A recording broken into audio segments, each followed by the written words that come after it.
Jessica saw you at the restaurant bar, planning a trip with another woman. Oh, I see. So what? Even when caught cheating, my husband Brian wouldn't drop his defiant attitude. In that moment, everything we had built over 17 years fell apart. In this day and age, I was a full-time homemaker, and we were living with his parents. Just like every other year, I had given up the job I loved at a publishing company where I felt fulfilled. Now, I spent half of the week taking my parents to the hospital and adjusting meals according to everyone's schedule. I was living a life much like a housemaid after getting married. I had no time for myself. The only place I could relax was in our bedroom, even in this spacious house. Despite all this, I had chosen this life because I wanted to be with my husband. The option of leaving never crossed my mind. So when my unfaithful husband said, "We can get a divorce," I was at a loss for words, feeling more amazed than angry. This is the story of me, Nicole Richie, turning 45 this year, leaving my husband Brian, with whom I lived for 17 years, and starting my life from scratch. It all started 3 months ago on the 23rd. That day was payday for him, who worked at an electronics manufacturer.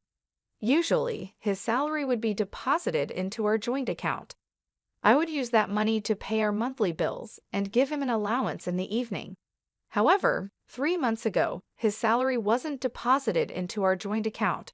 I thought there must have been some technical glitch, so when he got home in the evening, I asked him about it. "What do you mean you changed the deposit account without saying anything to me?" He had switched the account to his personal one. "But what about our payments? These bills are due on the 25th. I couldn't keep up with the sudden change and just thought of the immediate concern.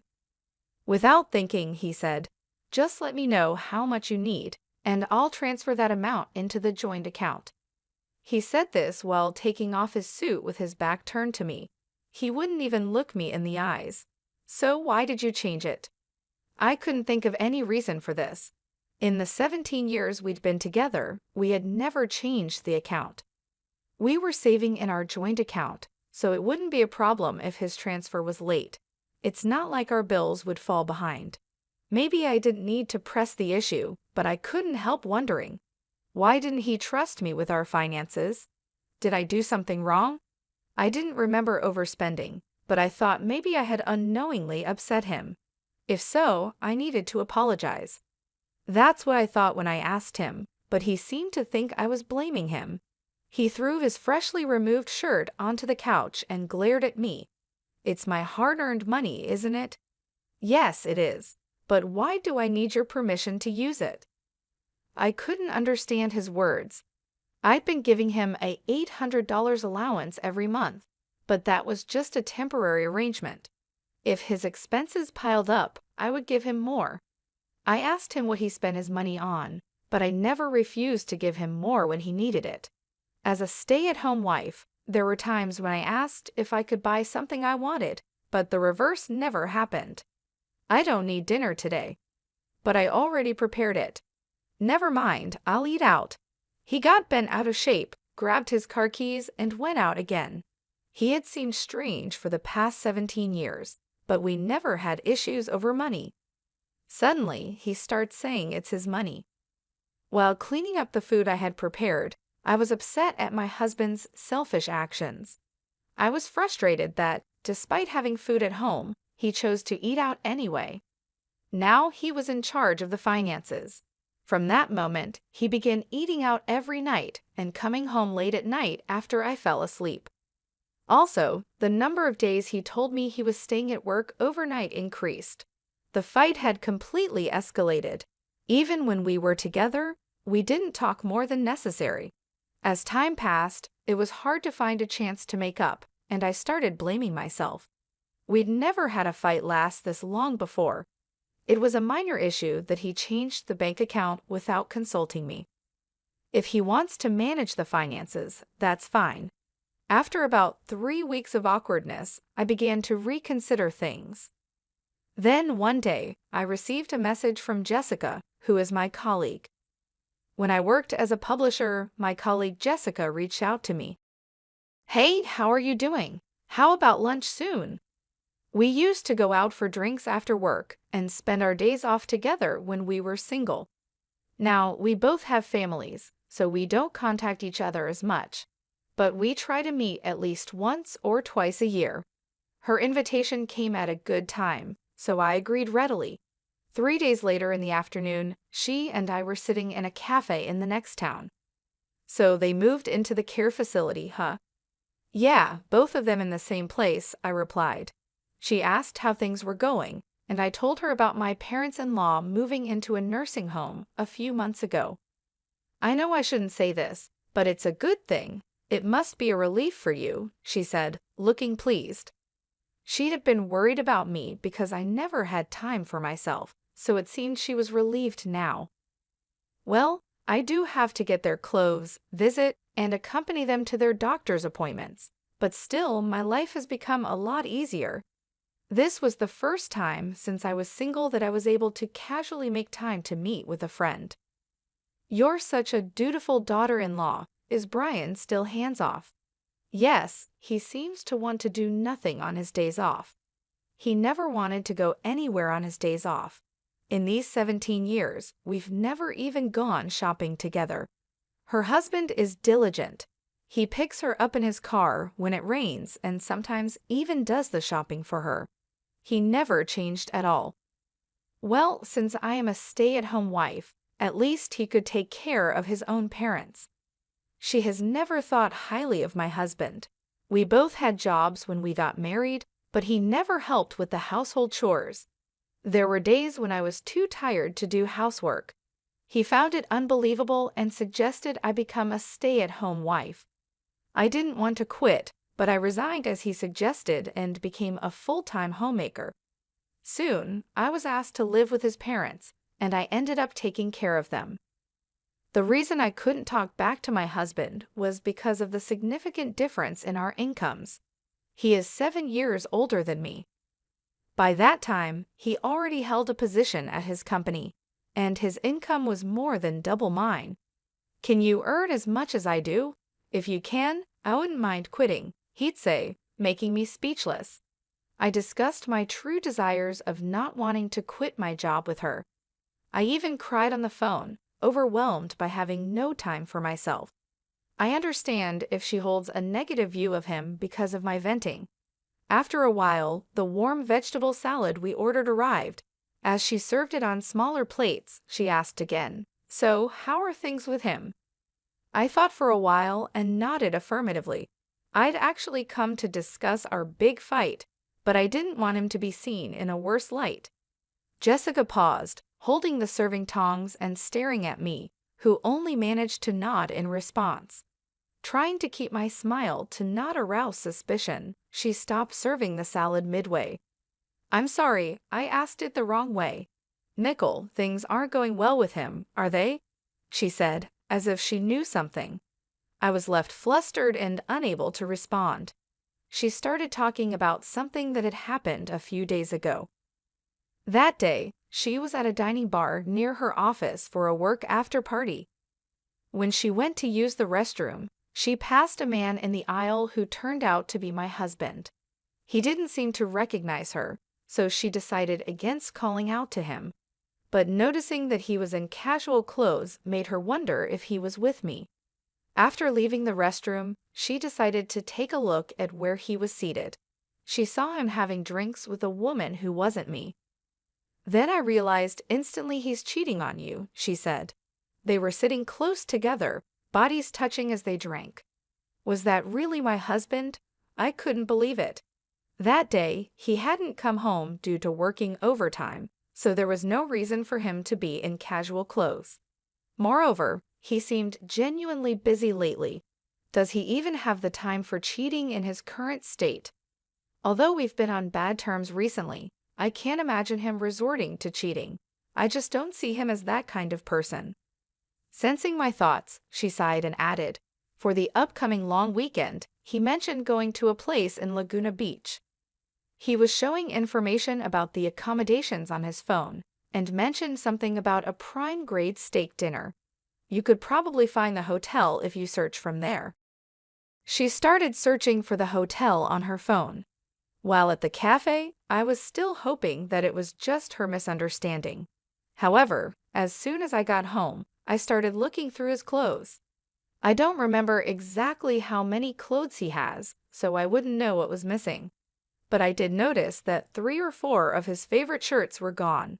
Until last year, he would immediately wear them after washing, and they were always at the front of the drawer. Now they were nowhere to be found, even after searching every corner, the back of the closet, and the drawers of rarely used cabinets. Literally everywhere. The only thing that came to mind was him working overtime, and even on weekends, due to his busy schedule.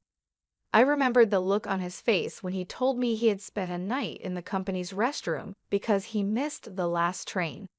As I stood in front of the closet, I heard the sound of an incoming email from my pocket. It was a message from Jessica. The email included the URL of a hotel in Laguna Beach. As I stood there in a daze, I slowly pressed the link, and a stay plan with a dinner, including prime-grade meat, was displayed. I felt dizzy, like I was having a bad dream. There was a part of me that still wanted to believe in him, but I couldn't find his favorite shirt. That was a huge blow. 3 days later, on the Saturday before a long weekend, he was unusually at home, working with the TV on. I placed a cup of coffee near his computer and casually asked, I haven't seen you wearing your favorite t-shirt this year. Even though he hadn't taken his eyes off the display, when I put down his drink, the sound of him typing on the keyboard suddenly stopped at my question. Then he said, "Yeah, I'll wear it sometime," making a point of looking at me as he responded. That was unusual. For the past month since that payday, he had been distant, but now, when asked about his shirt, he was making eye contact. I looked for it, but I couldn't find it, I added. He replied, "Isn't it somewhere?" and then looked away, returning to his computer. Seeing his reaction, I couldn't help but feel suspicious. Despite saying his favorite shirt was missing, he showed no signs of being troubled. Normally, in this kind of situation, he would pretend to be upset just to make a point that I hadn't taken care of it properly, even if he really didn't need it. Last year, he kept complaining just because it hadn't dried due to the rain. Every bit of change made everything seem suspicious. When it comes to this, I can't control myself. I need clear answers, often pushing too far. "You're off for a long weekend, right?" Even though we hadn't made up after our last fight, I couldn't help but ask something more intrusive. "Work from when?" "I don't know. There's a business trip. I might have a day off."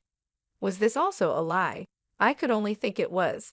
For the past 17 years, he always took time off during the holidays. Jessica's words about going to Laguna Beach and the prime-grade steak crossed my mind. The story I heard at the cafe started to feel real, and I felt a surge of anger. Before I realized it, I said, "Business trip? You mean you're going to Laguna Beach?" He froze while staring at the screen. Slowly turning around, his expression changed. With a weary face, he squinted and glared at me, just like during our fight on payday. What the hell is going on? Rummaging around our room, pretending to look for clothes, he sighed heavily. Hearing his words, my lips quivered. I had rummaged through the room, but found nothing. I couldn't find the t-shirt. Yet he said I had rummaged, which means if I had looked more, I might have found something linked to Laguna Beach. I still wanted to believe, even while doubting. "Jessica said she saw you at the wine bar. You and another woman were planning a trip." The things we had built started to crumble. Oh, is that so? I thought he would make an excuse, but reality was different. He wasn't flustered at all. He turned away with a defiant look. "So what's the point?" he questioned. What did he want to hear? When I became speechless out of disbelief, he piled on words. "Who do you think you are? I'm working hard to earn money so a stay-at-home wife can live comfortably." He yelled loudly, and my head started to ache. I placed a hand on my forehead and took a deep breath. "I'm okay with getting a divorce, he uttered. For the past 17 years, no matter what happened, no matter how hard it was, I had tried not to think about it. I was disappointed that he could say it without hesitation. From that day, he continued to ignore me. Even worse, once he knew I found out, he started making plans with her right in front of me, like, "All right, I'll pick you up at 7 in the morning." The first time it happened, I was dumbfounded. Was he always like this? The person in front of me felt like a total stranger. Then the long weekend arrived, and on the day of his trip, I was in the car driven by Jessica, silently watching him cheat. "Nicole, did you get a shot of him putting his arm around her waist just now?" "Yeah, I did." "You should take as many photos as you can, okay?" When I told her about my conversation with him on Saturday, she was furious and said I should break up with such a man. She also suggested that I take photos as proof of his cheating and claim for emotional damages. She spent her much-anticipated weekend for this very purpose. The woman he was cheating with looked to be in her late 25s or early 30s, slim and wearing revealing clothes. He kept stroking her long hair with a gentle smile on his face. Since he left the house, I also left promptly and watched everything. I saw him pick her up from her apartment, stop by a convenience store to buy breakfast together, and walk arm in arm in front of the Splash Zone and Penguins. Now, they had just entered a hotel together. I took pictures of all of it with my phone, but each time I pressed the shutter, I pondered over what I was doing. I knew it, but seeing it with my own eyes made me really sad. Yet, I didn't shed a tear. I just stared at his joyful face. "What do we do now? Shall we stay somewhere for the night?" Jessica asked. "No, let's head back," I replied. She seemed to plan to stay overnight, but I shook my head. I didn't want to waste money I had saved by scrimping on such a thing. I thought our life as a couple had finally started after my in-laws were placed in a nursing home. We hadn't been able to go on trips until now because we always took care of our parents first. But from now on, we wanted to create memories as a couple. The money I had planned to use for those times seemed wasted. I wondered if I had just wasted 17 years. If I knew it would turn out like this, I wouldn't have married him. If I knew I would go through this, I would have divorced him a long time ago. I shouldn't have had to endure and try so hard. Seeing his smile today for the first time in a while made me want to redo those 17 years. Though I wanted to cry, I couldn't and just kept sighing. Jessica had been quietly listening, but suddenly started the car engine and checked the time. "What time is it now?" "After 4 o'clock," I replied. Then she called someone and smiled at me. "Hey, Nicole, let's move out right now." "Huh?" "Ah, hello. Sorry to bother you during the long weekend. I appreciate your help." I was taken aback by her sudden proposal. She was about to start something, and I shook my head at her while she was on the phone, but she ignored me and went on saying it's all good. From that moment, Jessica was very energetic. While driving, she called various places on her car's navigation system and gathered people to come to my house. About 5 hours later, we got home in the evening. In just 2 hours, all my belongings in the house were packed into cardboard boxes. It was literally unbelievable. "I didn't want to talk about work since you didn't want to quit, Nicole, but I've transferred from a fashion magazine and now am the editor-in-chief of a local magazine." In the car, she made various calls to the moving company, a real estate agency, and also to a lawyer who knows Brian. She had expertly adjusted the schedule so that the service people's visiting times did not clash. I moved according to her instructions.